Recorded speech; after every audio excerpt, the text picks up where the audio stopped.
কেমন আছেন সবাই? আশা করছি আল্লাহর অশেষ রহমতে সবাই ভালো আছেন। আলহামদুলিল্লাহ আমরাও ভালো আছি। মম লাইফ সাদিয়া চ্যানেলে আপনাদেরকে স্বাগতম। আজকে আরও একটি নতুন ব্লগ নিয়ে হাজির হয়েছি। এখন সকাল প্রায় 9টা বাজে আর সবার খাওয়া দাওয়া শেষ। এখন টেবিলটা পরিষ্কার করে নিচ্ছি। বড় ছেলে স্কুলে চলে গিয়েছিল 7:30টায় আর ওর আব্বু চলে গিয়েছে 8:15-য়। আর বাকি পরে আমি টুকিটাকি কাজ সেরে আমি আর আমার ছোট ছেলে খেয়ে নিয়েছি আর মেয়েকে খাইয়ে টেবিল পরিষ্কার করে এখন কিছু কাপড় ছিল সেগুলো ধুয়ে নিয়েছি। আর এখন এসেছি রান্নার জন্য দুপুরে কি করব সেগুলো আর কি গুছিয়ে নিচ্ছি। আজকে দুপুরে মুরগির মাংস রান্না করব আর সেজন্য পেঁয়াজ রসুন আলু এগুলো কেটে নিচ্ছি। আমি আসলে যখন এটা তখনই করে নিই। ফ্রিজেরটা আসলে করে রাখলে ভালো হয়, দেখা যায় বাচ্চাদের নিয়ে একটু ঝামেলা হয়, তবে ওইটা না আমরা খেতে পারি না, এই জন্য বেশিরভাগ যখন যেটা তখন সেটা করেই নিই। আর তাছাড়া আমি এই যে বটি দিয়ে বেশি কাটতে স্বাচ্ছন্দ্য বোধ করি। মেইনলি আমার যাতে সুবিধা মনে হয় আমি সেইভাবেই কাজ করে থাকি আর সেটাই আমি আপনাদের সঙ্গে শেয়ার করছি। সকালে খুবই ব্যস্ত ছিলাম, যেহেতু মেয়ে আজকে ঘুমায়নি, ও জেগে গিয়েছিল, তাই আর সকাল থেকে স্টার্ট করিনি। এখন মেয়েকে ঘুম পাড়িয়ে রেখে এসে আর কি কাজগুলো করে নিচ্ছি। বাচ্চা ঘুমিয়ে থাকতে থাকতে আমি বটির কাজটা দ্রুতই সেরে নিচ্ছি। ছোট ছেলের সঙ্গে খেলা করছিলাম, তো যেহেতু মেয়ে ঘুমিয়েছে আর কাজে এসেছি তাই ওকে একটা খাতা আর রং পেন্সিল দিয়ে এসেছি। ও আবার আঁকাআঁকিটা না খুব পছন্দ করে আর ওর ইচ্ছা মতো এমন এমন কিছু এঁকে ফেলে যা আমি কখনো শেখাইনি। আর অবশ্য ওকে আমি এখনো স্কুলে দেইনি, মেয়েকে নিয়ে আমার যাওয়া আসা ঝামেলা হবে এইসব চিন্তা করে। আর তাছাড়া 4 বছর বয়স মাত্র, তো এইসব ভাবলাম যে বড় ছেলের মতকে দিয়ে যে ভুল করেছিলাম এখন আর করবো না। একটু সময় নিয়ে ভর্তি করলে দেখা যাবে কি ওরও একটা আগ্রহ হবে পড়াশোনার প্রতি আর আমারও যাওয়া আসাই হবে। একবারে নার্সারিতে ভর্তি করে দেব। বাজার থেকে কিছু কাঁচা আম আগেও এনেছিল, তো সেগুলো মাখামাখি করে খাওয়া শেষ হয়েছে। তো আবার বললে এখন ম্যাঙ্গো বার তৈরি করব বা আম সত্য, সেটার জন্যই আমগুলো কেটে নিচ্ছি। তবে আমগুলো না একটু নরম নরম ছিল আর লাল লাল হয়ে গিয়েছে। তারপরে ওটা আর কি করে দিব, করলে বাচ্চারা বাইরের দোকানে কিনে কিনে খায়, তো বাসায় করলে সেটা ওরা ঘুরবে ফিরবে খাবে।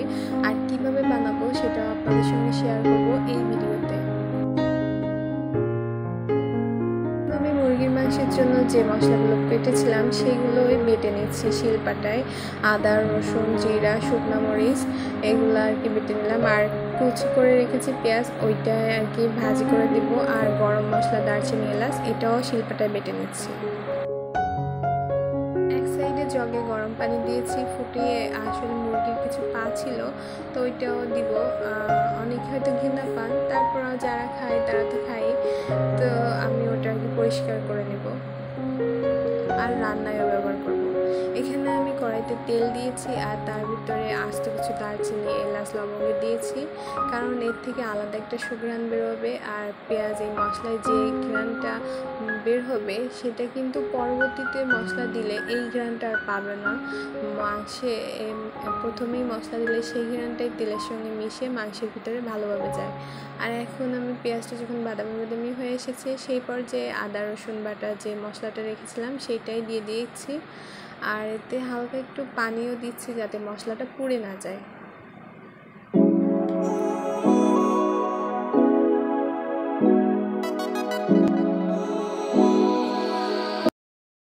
মশলা যত ভালো কষানো হবে তরকারির টেস্টও ঠিক ততটাই আসবে। এখন আমি লবণ দিচ্ছি, আর লবণ যার যার স্বাদ অনুযায়ী দিবেন। আর এখানে ধনিয়া গুঁড়ো দিলাম আর সামান্য জিরা গুঁড়া দিলাম। আর আমি আবার জিরা গুঁড়া ব্যবহার করেছি কারণ বাটার সময় মনে হচ্ছিলো পরিমাণে কম হয়ে গিয়েছে।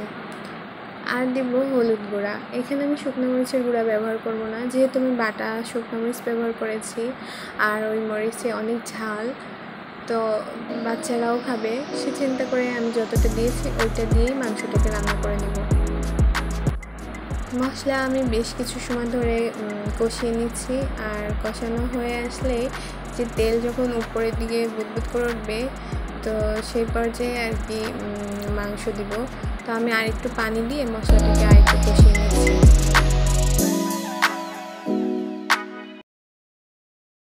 যে এখন উপরে তেল ভেসে উঠেছে, এই পর্যায়ে আমি মাংস ঢেলে দিচ্ছি। যেহেতু ব্রয়লার মুরগি আর এটা একটু নরমই হয়ে থাকে, তো এটা দিয়ে না বেশি সময় কষানোর প্রয়োজন পড়বে না, অল্পতেই আর কি সিদ্ধ হয়ে আসবে।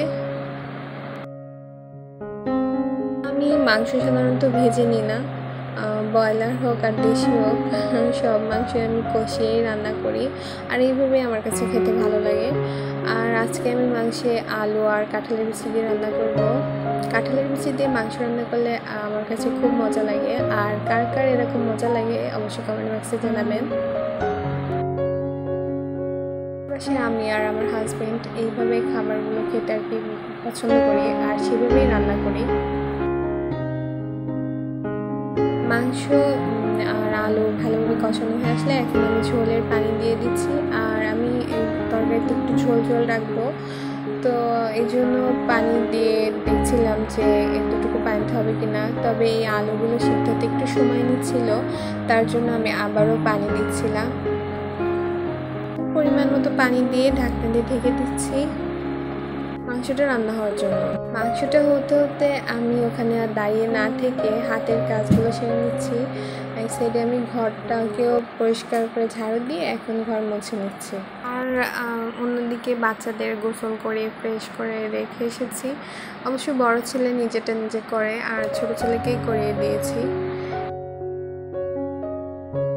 মাংসটা নামানোর 5 মিনিট আগেই কিন্তু আমি এর ভিতরে বেটে রাখা গরম মশলা দিয়েছিলাম, আর এখন আমি একটা তাওয়ায় জিরা ভাজি করে নিয়ে সেটা গুঁড়ো করে তাই দিব মাংসের উপরে। আর এই ঘ্রাণটা না আমার কাছে খুব ভালো লাগে, স্পেশালি আমার মাংসের স্বাদটা যেন এটা বহুগুণ বাড়িয়ে দেয়, আর সেজন্যই আমি এটা দিই। আমি সাথে ডালও রান্না করেছিলাম, আম ডাল আর করলা ভাজি করেছিলাম, ওগুলো অফ ক্যামেরায় করে নিয়েছিলাম। আর এখন দুপুরে ভাত খেয়ে নিচ্ছি। তো আমি ভাতের পাশে আলু ভর্তা ছিল সকালে, সেটা নিয়েছি, আর মাংস নিয়ে ভাতটা খেয়ে নিচ্ছি। এখন আমি আমগুলো নিয়ে আর কি ম্যাঙ্গো বার বানাবো বা আমসত্ত্ব, সেটা বানানোর জন্য একটা কড়াইতে আমগুলো দিয়েছি, আর তার ভিতরে পানি দিচ্ছি। পানিটা আমি এর পরিমাণে দিয়েছি যে আমটা যাতে সিদ্ধ হয়, আবার একটু ঘন একটা ব্যাটারও তৈরি হয়। করলে আসলে আমগুলো ছিল মানে গাছ থেকে পড়ে যায়, যেমন থেতো হয়ে যায় সেই টাইপেরই, আর আমগুলো না হলুদ হলুদ হয়ে গিয়েছিল। তো সেই সব কেটে ছেটে বাদ দিয়ে আম দিয়েছি, তো এই জন্য পরিমাণ বলতে পারছি না, তবে 3 কাপের মতো পানি দিয়েছি আমে। এখন আমগুলোকে আমি ভালোভাবে ঘুটে নিয়েছি ওড়ং দিয়ে, আমাদের ওখানে ওড়ং বলে, তো সেটাই বললাম। আর এখন একটা চালনিতে চেলে নিচ্ছি, আর এই চালনিতে না অনেক বড় বড় ছিদ্রযুক্ত হতে হবে, তাহলে কিন্তু আমগুলো খুব দ্রুত পড়বে ছেঁকে, আবার আঁশও ভিতরে যাবে না। আর এই আমে না প্রচুর আঁশ ছিল, তো আমি এই যে এভাবে চেলে নিচ্ছি, আর এই যে এতটুকু হয়েছে ঘনত্ব হচ্ছে, আর এটা কিন্তু খুবই মসৃণ হয়েছে যেহেতু আঁশগুলো চেলে নিয়েছি।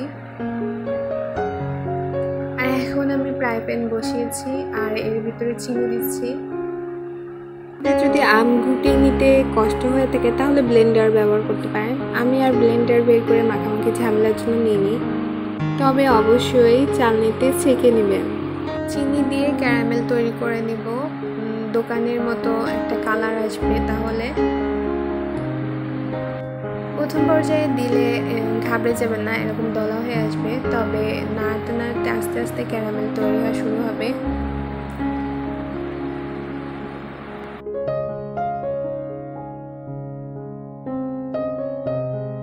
চুলার আঁচ কিন্তু মিডিয়াম থেকে একটু লো থাকবে, অনেক বেশি হাইও না আবার অনেক বেশি লোও না, এই পর্যায়ে আবার মিডিয়ামও না। এরকম করতে করতে একটা সময় চিনি গলে গিয়ে এরকম স্বচ্ছ হয়ে আসবে, আর কালারও হবে এরকম। যদিও আমার ফ্রাই প্যানের কালারটা একটু কালচে কালচে। এরপর যে আম ঢেলে দিয়েছি, আর এখানে খুবই সতর্কতার সাথে কাজ করবেন। আম ঢেলে দেওয়ার পরপরই না আমগুলো ফুটতে শুরু করবে আর হাতে লাগতে পারে, তাই একটু সাবধানতার সাথে কাজগুলো করে নেবেন। ঢেলে দিয়ে রেখে সরে যাওয়া যাবে না, অনবরত ওখানে দাঁড়িয়ে থেকে নাড়তে হবে, তা না হলে তলায় পুড়ে গেলে না একটা পোড়া পোড়া গন্ধ বেরোবে আর খেতেও ভালো লাগবে না।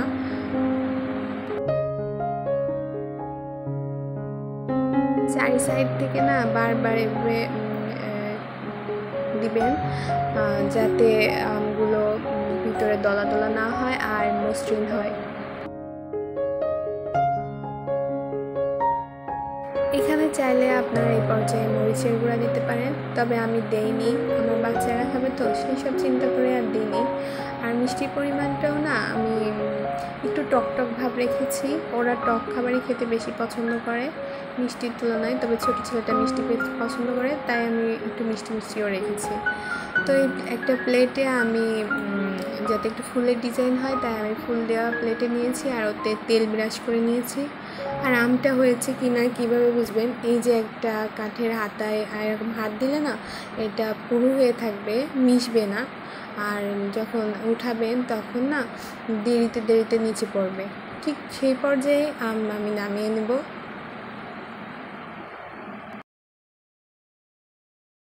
আম এখন নামিয়ে নিচ্ছি একটি ওই প্লেটে। আর এই যে দেখুন, এখন আমি এটা রোদে দেব।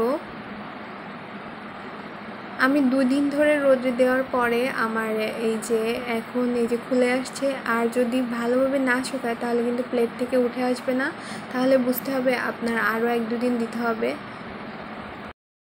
যে কোনো কাজ ধীরে ধীরে করলেই ভালো হয়, তাড়াহুড়ো করলে সে কাজটা বেশি একটা ভালো হয় না।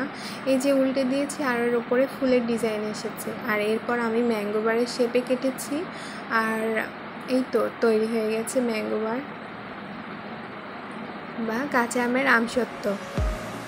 ভিডিওটি যদি আপনাদের কোনো অংশ একটু ভালো লেগে থাকে অবশ্যই একটু লাইক করবেন, আর যদি মনে হয় যে আমার ভিডিওগুলো আপনাদের পছন্দ অনুযায়ী হয়ে থাকে আর দেখতে চান তাহলে অবশ্যই চ্যানেলটিকে সাবস্ক্রাইব করে পাশে থাকবেন। আর আজকে এই পর্যন্ত বিদায় নিচ্ছি। আল্লাহ হাফেজ, আসসালামু আলাইকুম।